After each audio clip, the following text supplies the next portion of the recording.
Hi friends, welcome to my channel. మొన్న చక్కెరతో పప్పులు కజ్జికాయలు చేశాను కదండి. ఈరోజు బెల్లంతో చేస్తాను. 1 కప్పు క్వాంటిటీ తీసుకున్నాను పప్పులు. 1 కప్పు పప్పులకి ఇంకో కప్పు బెల్లం తురుము తీసుకుంటున్నాను. రెండు మిక్స్ చేసుకుందాం. ఇందులో యాలకులు ఇలాచి వేస్తున్నాను. మిక్స్ చేసుకొని మిక్సీ పట్టుకుందాం. ఇలా పొడి చేసి పెట్టుకున్నాను. ఇలా పూరీలాగా వత్తేసుకొని ఈ పిండిని స్టఫ్ చేసేసుకుందాం. స్టఫ్ చేసుకొని ఇలా ఒత్తుకోవాలండి. చక్కెర కంటే బెల్లంవి చాలా రుచిగా ఉంటాయి, ప్లస్ హెల్తీ కదండి. బెల్లం కజ్జికాయలు చాలా హెల్తీ అన్నమాట.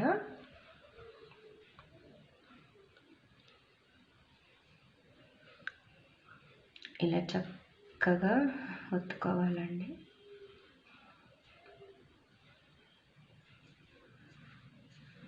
ఒక గంట ముందు మైదా పిండి నానబెట్టుకొని చపాతీ పిండి చేసేసుకుంటే కానీ చాలా బాగుంటాయి. ఇలా బాగా ఒత్తుకోవాలండి, లేకపోతే మళ్ళీ విడిగిపోతే ఆయిల్ వేస్ట్ అయిపోతాయి. కజ్జికాయ రెడీ అయిపోయి ఈసారి కొద్దిగా పెద్దగా ఒత్తుకున్నానండి, త్వరగా అయిపోతాయని.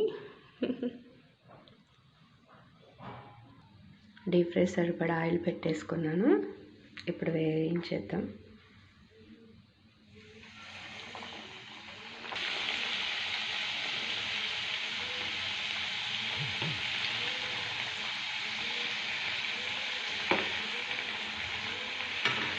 ఇంత పెద్ద అయినాయి, బాగా పొంగా ఇవి త్వరగా అయిపోతాయని ఇలా పెద్దవి చేసేసాను. బెల్లం కజ్జికాయలు రెడీ అయిపోయినాయండి. వెరీ హెల్తీ అండ్ టేస్టీ బెల్లం కజ్జికాయలు. ఈ వీడియో నచ్చినదైతే లైక్ చేయండి. Please support me, please subscribe my channel.